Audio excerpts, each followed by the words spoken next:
tu crisis para revelar tu propósito. Cuando una persona está a punto de rendirse, no solo se encuentra en el límite del dolor, sino también en el borde de una revelación espiritual.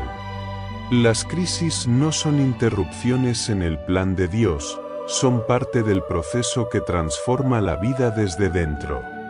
A lo largo de la historia bíblica se observa un patrón repetido. Cada vez que Dios quiere revelar un propósito, antes permite una etapa de vacío, de incertidumbre o de aparente retroceso. Lo que parece un final, desde la perspectiva de Dios, es una transición. 1. Dios permite la crisis para romper estructuras que ya no sirven. La mayoría de las personas pide un nuevo comienzo, pero quiere conservar lo viejo. Quiere caminar hacia un nuevo propósito, pero manteniendo alianzas, hábitos, creencias o dinámicas que ya no encajan en lo que Dios quiere construir. Cuando Dios está formando un propósito, comienza rompiendo lo que impide avanzar. No lo rompe para destruir, sino para liberar. Antes de que Abraham pudiera convertirse en padre de naciones, tuvo que dejar su tierra, su seguridad y su entorno. Antes de que Moisés guiara al pueblo, tuvo que romper con la identidad de príncipe egipcio para recibir la identidad que venía del cielo. A veces Dios permite que algo eso que parecía sólido se había convertido en un límite a la expansión del propósito. 2. Dios usa la crisis para revelar la verdadera fe. La fe no se revela en tiempos de abundancia, sino en los momentos en que la respuesta no llega. No es en la comodidad donde se distingue una fe superficial de una fe profunda, es en la espera, en la tensión, en la incertidumbre. La fe de Job no se mostró el día que lo tenía todo, sino el día que lo perdió todo. La fe de los discípulos no se fortaleció mientras Jesús multiplicaba panes, sino cuando estuvieron en la barca en medio de la tormenta sin verlo.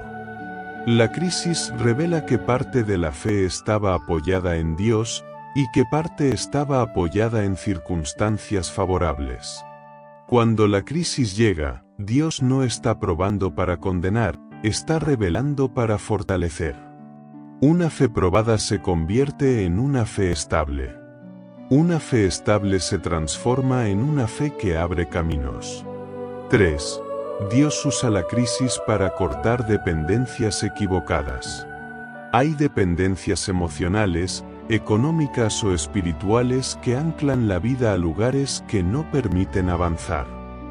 Dios, como buen padre, no permitirá que la vida avance sujeta a algo que destruye la identidad.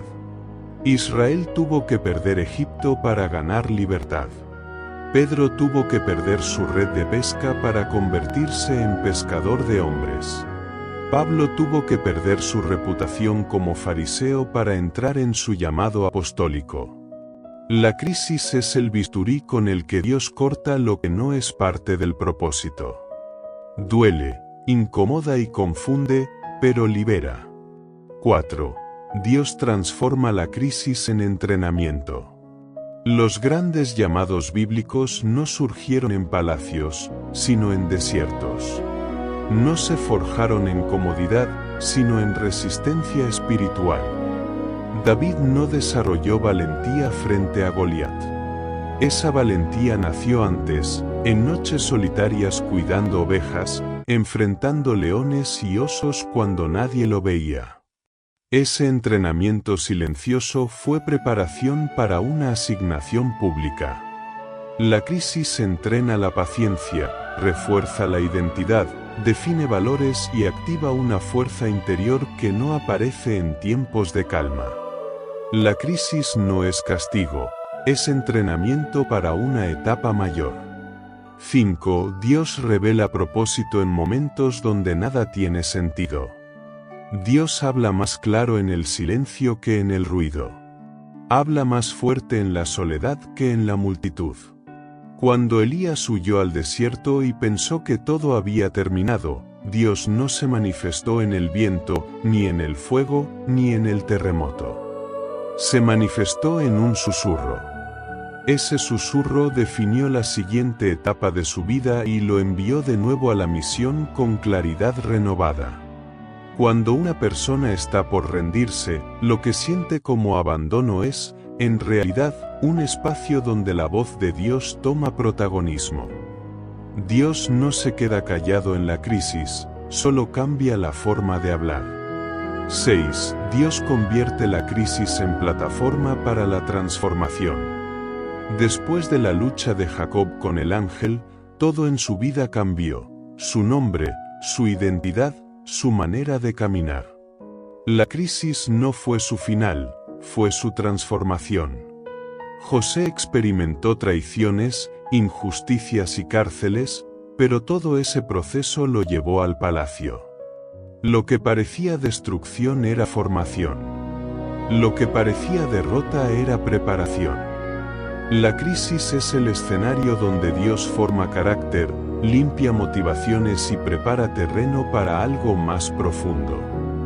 Dios no construye propósitos sobre cimientos débiles. La crisis fortalece esos cimientos. 7. La crisis revela que la intervención de Dios está cerca. Dios no se mueve tarde. Dios se mueve completo. Cuando la persona llega al límite de sus fuerzas, ocurre un cambio espiritual. No porque Dios disfrute del límite, sino porque el límite humano es el espacio donde la gracia se vuelve visible. La Biblia está llena de momentos donde, cuando parecía que todo estaba perdido, Dios intervino de forma inesperada. La victoria siempre llegó en el punto donde la mano humana ya no podía hacer más. Es en ese borde donde la intervención divina se hace presente. 8. Dios no usa la crisis para destruir, sino para revelar propósito. La crisis rompe estructuras viejas, fortalece la fe, corta dependencias equivocadas, entrena el carácter, aclara la voz de Dios y prepara el terreno para una intervención divina mayor. Rendirse parece lógico. Pero desde la perspectiva de Dios, la crisis es el puente hacia la transformación.